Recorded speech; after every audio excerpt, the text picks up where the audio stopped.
नमस्कार दोस्तों, मैं आलोक शुक्ला अपनी YouTube चैनल पर आपका स्वागत करता हूं। इस समय भारत के युवाओं की सबसे बड़ी चिंता रोजगार के अवसरों को लेकर है। आजकल अच्छी डिग्री मिलने के बाद भी रोजगार के अच्छे अवसर उपलब्ध नहीं हैं। हाल ही में प्रिंट में प्रकाशित इस खबर में बताया गया है कि मर्सर मेटल की 2025 की रिपोर्ट के अनुसार 2023 में भारत में केवल 44.3% स्नातक ही रोजगार के लिए योग्य थे। 2025 में यह संख्या और घट गई और अब केवल 42.6% स्नातक ही रोजगार के योग्य हैं। इस रिपोर्ट के अनुसार ऐसा इसलिए है कि भारत के स्नातकों में वे कौशल नहीं है जो रोजगार के लिए आज की दुनिया में आवश्यक है। आज हम इसी विषय पर बात करेंगे। अगर आप भी जानना चाहते हैं कि 2025 तक भारत में जॉब पाने के लिए कौन से कौशल सबसे जरूरी होंगे, तो इस विषय को अंत तक जरूर देखिए।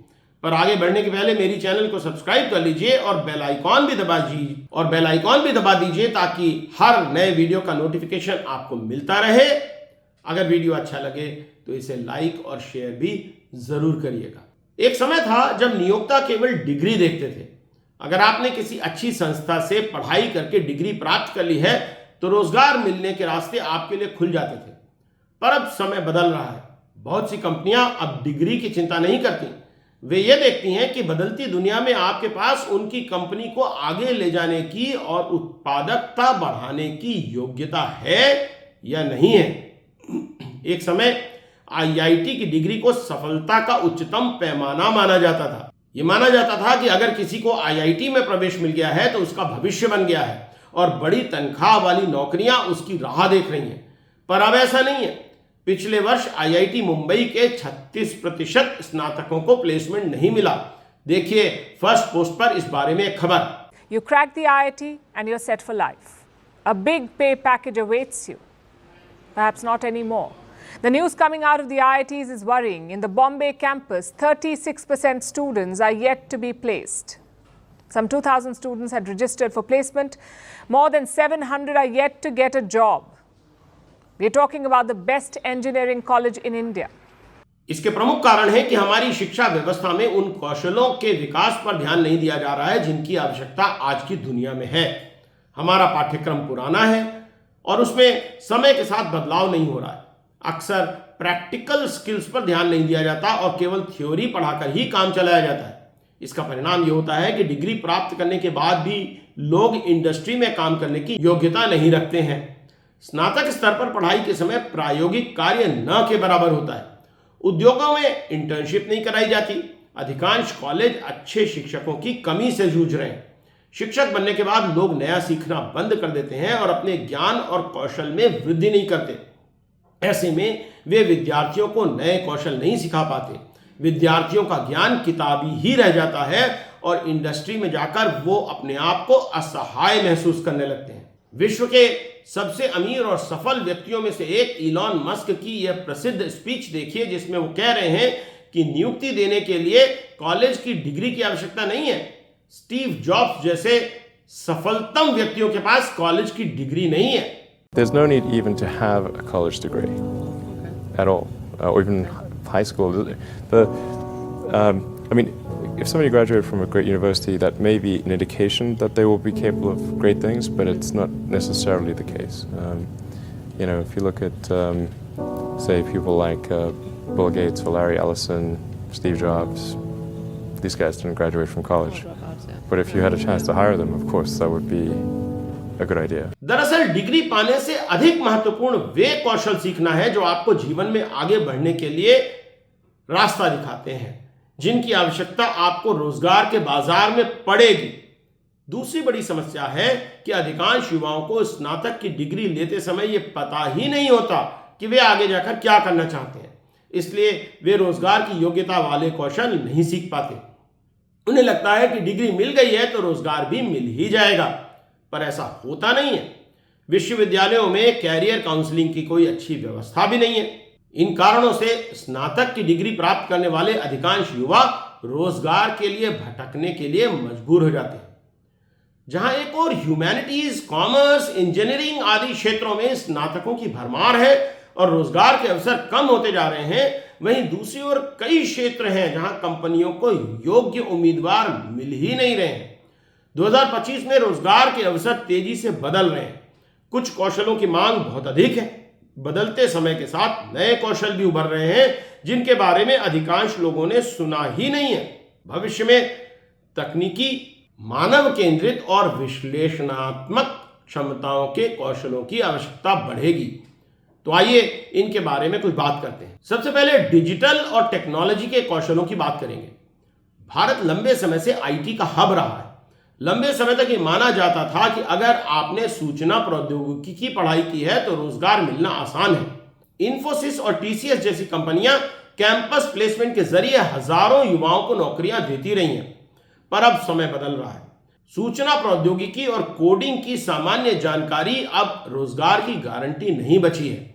सीएनबीसी की एक खबर के अनुसार इन्फोसिस और विप्रो जैसी कंपनियों में लगभग 13,300 नौकरियां कम हुई हैं और उनके आकलन के अनुसार वर्ष 2024 के अंत तक 63,759 नौकरियां कम होने की संभावना है। इसका कारण मुख्य रूप से यह है कि सामान्य कोडिंग और बैक ऑफिस वर्क के बहुत से काम अब आर्टिफिशियल इंटेलिजेंस या एआई के माध्यम से होने लगे हैं। इस तकनीक का उपयोग अब हर इंडस्ट्री में बढ़ता ही जा रहा है। इसके कारण हाल के वर्षों में एआई और मशीन लर्निंग का ज्ञान रखने वाले पेशेवरों की मांग तेजी से बढ़ी है। डेटा एनालिटिक्स और बिग डेटा विश्लेषकों की मांग भी काफी है। जैसे जैसे डिजिटल ट्रांसफॉर्मेशन बढ़ रहा है, साइबर सुरक्षा पेशेवरों की आवश्यकता भी बढ़ रही है। डिजिटल लेन देन और स्मार्ट कॉन्ट्रैक्ट्स के लिए ब्लॉकचेन तकनीक का उपयोग किया जा रहा है और इसकी जानकारों की मांग भी बहुत है। क्लाउड आधारित सेवाओं का उपयोग बढ़ने से इस क्षेत्र में भी पेशेवरों की जरूरत है। तो युवाओं को भी समझना होगा कि सूचना प्रौद्योगिकी की सामान्य जानकारी अब रोजगार के लिए पर्याप्त नहीं है। आपको इन विशेषज्ञता वाले क्षेत्रों के कौशल सीखने होंगे। एक बात और ध्यान में रखनी होगी, वो ये कि यह क्षेत्र भी एआई की पहुंच से बहुत दूर नहीं है। वो दिन ज्यादा दूर नहीं है जब इन क्षेत्रों में भी एआई का दखल होगा और इंसानों की आवश्यकता कम होती जाएगी। ऐसे में आपको रोजगार के बाजार में बने रहने के लिए नित्य नए कौशल सीखने होंगे, रीस्किलिंग करना पड़ेगा। इस खबर में बताया गया है कि बिल गेट्स ने हाल ही में कहा है कि धीरे धीरे एआई सभी प्रकार के काम कर सकेगी। उनका कहना है कि केवल 3 प्रकार के रोजगार हैं जो एआई से सुरक्षित हैं। वे हैं बायोलॉजिस्ट, एनर्जी एक्सपर्ट और एआई बनाने वाले कोडर।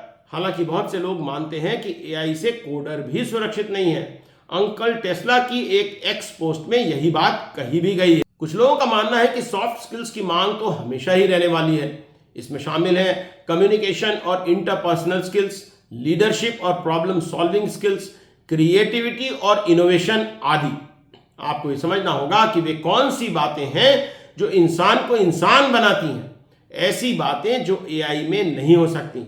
सहानुभूति, प्रेम, विश्वास, स्वाभिमान, कर्तव्य पालन, त्याग आदि भावनाएं शायद ही पूरी तरह से एआई कभी अपना पाए, क्योंकि ये मानवीय भावनाएं हैं। भविष्य में इंसानों को शायद इन्हीं की आवश्यकता सबसे ज्यादा होगी। अगर कम अवधि की बात की जाए तो फिनटेक सेवाओं के कौशल जैसे digital banking, payment gateway, crypto currency आदि से संबंधित रोजगार अभी बढ़ते हुए दिख रहे हैं। इसी तरह संसार में पर्यावरण की बढ़ती चिंता के कारण सस्टेनेबिलिटी और ग्रीन टेक्नोलॉजी के रोजगारों की संख्या में भी वृद्धि होने की संभावना है। जलवायु परिवर्तन और पर्यावरणीय मुद्दों के समाधान के लिए सस्टेनेबल तकनीकों और ग्रीन एनर्जी के क्षेत्र में विशेषज्ञता महत्वपूर्ण होगी। इसके अंतर्गत renewable energy, green building technology और इको फ्रेंडली उत्पादों का विकास शामिल है। हेल्थ केयर और बायोटेक्नोलॉजी के क्षेत्रों में बहुत तेजी से विकास हो रहा है। Genome editing, telemedicine, digital health, medical device development आदि में कैरियर की काफी संभावनाएं हैं। कुछ अन्य कौशलों की मांग भी इस समय है। हालांकि एआई के बढ़ते प्रभाव के कारण कितने समय तक इनकी मांग रहेगी यह कहना मुश्किल है। यह है भाषाई कौशल और अनुवाद के क्षेत्र, क्रिएटिव और डिजिटल मार्केटिंग, कस्टमर सर्विस और कस्टमर एक्सपीरियंस तथा एजुकेशन और ट्रेनिंग। वर्ल्ड इकोनॉमिक फोरम की फ्यूचर ऑफ वर्क रिपोर्ट 2025 के अनुसार 2030 तक तेजी से कम होने वाले रोजगार हैं कैशियर और टिकट बनाने वाले, निस्सहायक, हाउसकीपर, स्टोर क्लर्क, छपाई, लेखा रखने वाले accountant, bus conductor, security guard, bank teller, data entry operator, graphic designer आदि। इसी प्रकार 2030 तक बढ़ने वाले रोजगार हैं खेती किसानी के लिए मजदूरी, ट्रक ड्राइवर, सॉफ्टवेयर डेवलपर, भवन निर्माण, खाद्य प्रसंस्करण, नर्सिंग, सामाजिक कार्यकर्ता, प्रोजेक्ट मैनेजर, स्कूल टीचर आदि। इसी रिपोर्ट के अनुसार 2030 तक जहां वर्तमान के लगभग 92 मिलियन रोजगार समाप्त हो जाएंगे, वहीं 1090 मिलियन वर्तमान रोजगार बने रहेंगे और 170 मिलियन रोजगार नए क्षेत्रों में विकसित होंगे। आपको अगर रोजगार के बाजार में बने रहना है तो इन्हीं की ओर ध्यान देना होगा।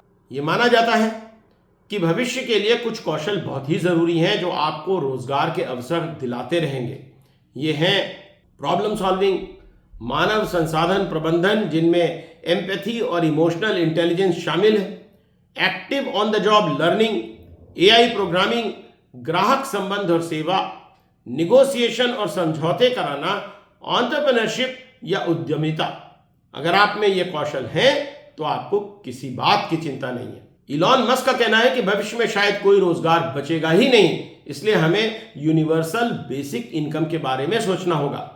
यूट्यूब के channel Troy TV knowledge is power पर creative commons attribution license reuse allowed पर उपलब्ध इस वीडियो में मस्क कह रहे हैं कि अधिकतर काम रोबोट्स के द्वारा किया जाएगा, वस्तुएं सस्ती होती जाएंगी और लोगों के पास करने के लिए कोई काम ही नहीं रहेगा। इसीलिए सभी के लिए एक यूनिवर्सल बेसिक इनकम की व्यवस्था करनी होगी। आपको याद होगा राहुल गांधी ने भी यही बात यूनिवर्सल बेसिक इनकम के संबंध में कही थी। There will be fewer and fewer jobs that a robot cannot do better. Okay. What to do about mass unemployment? This is going to be a massive social challenge. And I think ultimately we will have to have some kind of universal basic income. I don't think we're going to have a choice. Universal basic income. Universal basic income. I think it's going to be necessary. So it means that unemployed people will be paid across the globe. Yeah. Because there is no job, machine, robot is taking over. That's simply and I want to be clear that these are not things that I think that I wish would happen. These are simply things that I think probably will happen. And if my assessment is correct and they probably will happen, then we need to say, what are we going to do about it? And I think some kind of a universal basic income is going to be necessary. Now, the output of goods and services will be extremely high. So with automation, there will come abundance. There will be almost everything will get very cheap. I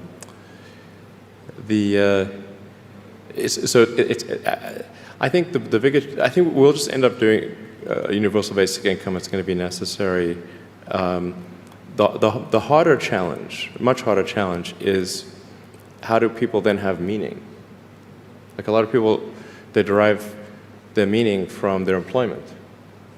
So if you don't have, if you're not needed, if there's not a need for your labor, how do you? What's the meaning? Do you have meaning? Do you feel useless? That's a much harder problem to deal with. Elon Musk को चिंता इस बात की नहीं है कि लोगों को काम नहीं मिलेगा तो उनकी आमदनी कैसे होगी। इसके लिए तो उन्होंने यूनिवर्सल बेसिक इनकम का सुझाव दे ही दिया है। उन्हें चिंता इस बात की है कि अगर काम नहीं मिला तो लोगों का समय कैसे कटेगा और लोगों को अपना जीवन बेमानी लगने लगेगा, क्योंकि अधिकांश लोग रोजगार में ही अपने जीवन का उद्देश्य तलाशते हैं। सच यह है कि एआई का क्या रूप होने वाला है ये बात किसी को पता नहीं है। प्रारंभ में कंप्यूटर केवल वही काम करते थे जिसके लिए उन्हें निर्देश दिया जाता था। आज एआई लॉजिक और रीजनिंग के काम भी करने लगी है। कुछ कामों में वो मानव से बेहतर हो चुकी है। आज हम एआई को ट्रेन कर रहे हैं, कुछ समय में एआई स्वयं को ट्रेन करने लगेगी। हो सकता है कि एक समय ऐसा आए कि मैट्रिक्स जैसी फिल्म की तरह एआई में अवेयरनेस भी आ जाए और वो मानव पर शासन करने की भी सोचने लगे। ऐसा हुआ तो रोजगार तो दूर की बात है, मानव की स्वतंत्रता पर भी एआई का कब्जा होने की संभावना हो सकती है। ये बहुत ही भयावह स्थिति होगी। आजकल एआई के विकास की 10 स्टेजेस की बात की जाती है, जिन्हें आप यूट्यूब के चैनल टेक एम पर क्रिएटिव कॉमन्स एट्रीब्यूशन लाइसेंस पर उपलब्ध इस वीडियो में देख सकते हैं। आप देख ही सकते हैं कि अंतिम स्टेज में एआई ईश्वर की तरह या गॉड लाइक शक्ति संपन्न हो सकती है। Rule-based AI. This AI system executes predefined rules while lacking learning or adaptation capabilities. Common examples include alarm clocks and thermostats. 2. Context-based AI. The system analyzes environmental factors and user patterns to reach well-supported conclusions. Virtual assistants such as Siri and Alexa deliver customized suggestions by analyzing past user data. 3. Narrow domain AI. Specialized systems designed for particular tasks excel beyond human performance in those areas. In healthcare, IBM's Watson stands out as an example alongside AI applications in financial trading.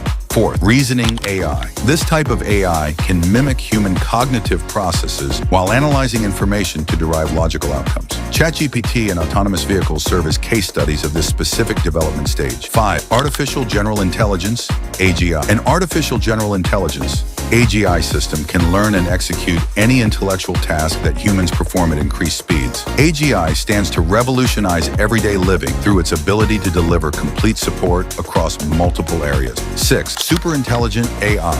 This type of AI independently advances and develops its capabilities to reach levels of intelligence that far exceed those of humans. This could lead to unprecedented technological advancements. 7. Self-aware AI, a highly developed artificial intelligence which understands both its existence and emotional state, provokes questions about consciousness and human-AI relationships. So if you've reached this far, then that means you like this video. If so, don't forget to like and subscribe. So let's go on to the next stages of artificial intelligence. 8. Transcendent AI. This AI system has the potential to create new life forms and restore ecosystems before reaching a collective intelligent state through the fusion of multiple consciousnesses. 9. Cosmic AI. An AI dedicated to exploring interstellar regions has the potential to establish an extensive intelligence network throughout the universe while investigating cosmic enigmas and capturing energy from different celestial events. 10. Godlike AI. The video concludes by showcasing the power of transformation brought about by AI using these stages and indicating that innovation could occur quicker than anticipated. इस video का उद्देश्य आपको डराना नहीं है, बल्कि आपसे उस भविष्य को परिचित कराना है जिससे देर सवेर हम सबको दो चार होना ही होगा। खैर, ये सब तो काफी समय बाद की बातें हैं, परंतु रोजगार पाने के लिए और रोजगार में बने रहने के लिए नए कौशल सीखने की शुरुआत तो आपको आज ही करनी होगी। आपकी डिग्री बहुत लंबे समय तक आपके काम आने वाली नहीं है।